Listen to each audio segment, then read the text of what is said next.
नमस्कार, आपका central employ news YouTube channel के नए और प्रेस वीडियो में आप सभी का हार्दिक स्वागत है। केंद्रीय कर्मचारियों, रेलवे कर्मचारियों, हमारे सैनिकों व पेंशनर्स व राज्य कर्मचारियों को महंगाई भत्ता पर बड़ा फैसला आ चुका है। तो बने रहे एकदम इस वीडियो को लास्ट तक। इससे पहले अगर आपने अभी तक भी इस वीडियो पर एक लाइक नहीं किया तो एक लाइक कर दीजिए, क्योंकि आपका एक लाइक ही हमारी मेहनत का फल होता है। वही चैनल को भी फ्री में सब्सक्राइब कर लीजिए, ताकि आगे भी आपको कर्मचारियों व पेंशनर्स से संबंधित लेटेस्ट न्यूज़ मिलती रहे। दोस्तों, डीए की न्यूज़ को जानने से पहले अनलॉक 1 को लेकर आप सभी देशवासियों के लिए बड़ी खबर आई है, जो जानना बहुत ही जरूरी है। जी हां, 8 जून के बाद होगा बड़ा अनलॉक। प्रधानमंत्री मोदी ने पूरी की तैयारी। जी हां, प्रधानमंत्री नरेंद्र मोदी ने 25 मार्च को जैसे अचानक दुनिया में सबसे सख्त लॉकडाउन लागू किया था, अब वह उसी तेजी से अर्थव्यवस्था को बड़े पैमाने पर खोलने की जल्दी में है।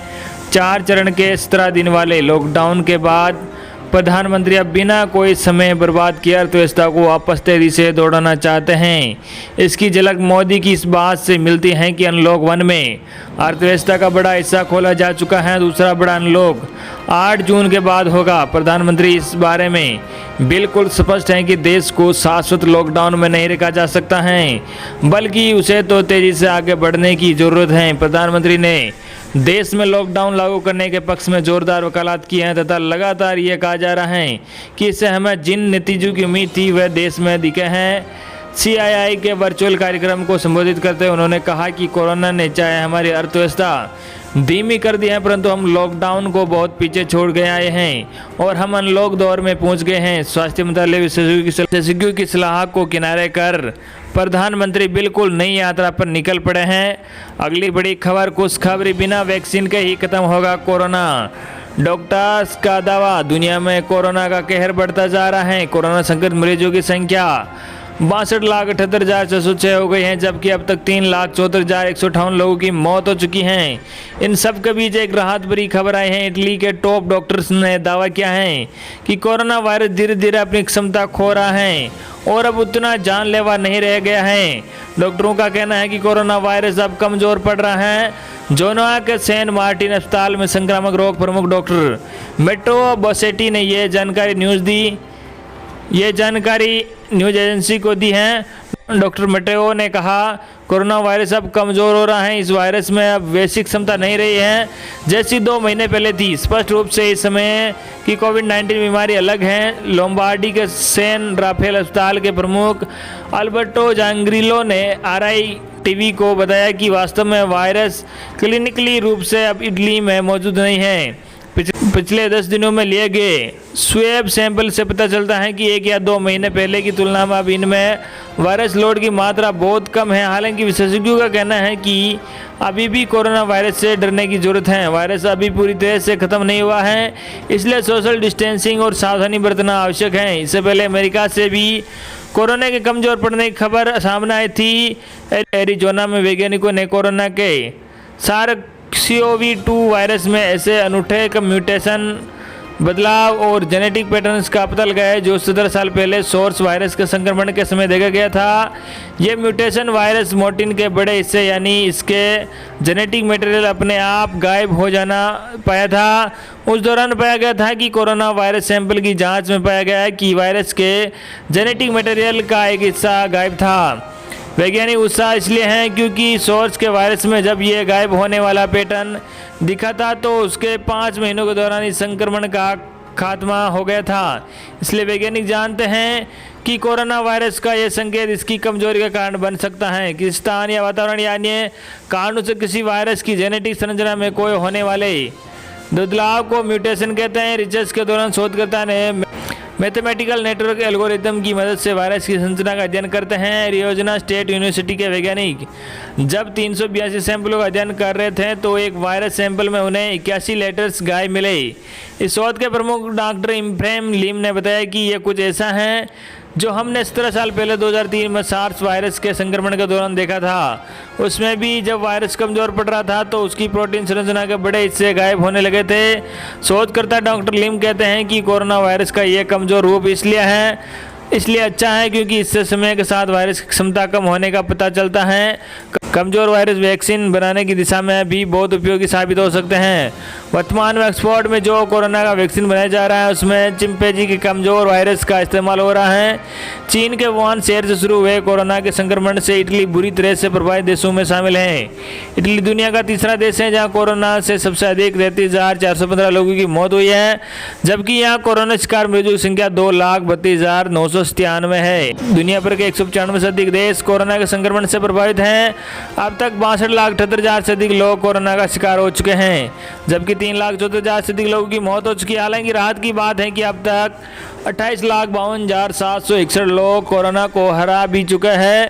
कोरोना के संक्रमण से सबसे अधिक अमेरिका प्रभावित हैं। यहाँ 18,37,170 लोग पॉजिटिव मिले हैं। 1,06,000 से अधिक लोगों की मौत हो चुकी है।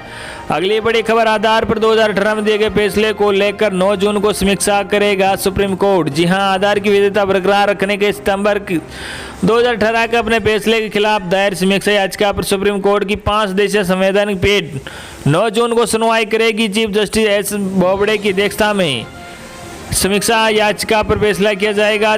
26 सितंबर 2018 को सुप्रीम कोर्ट ने 4:1 से फैसला सुनाते हुए 12 डिजिट के यूनिक नंबर की संवैधानिकता को माना था।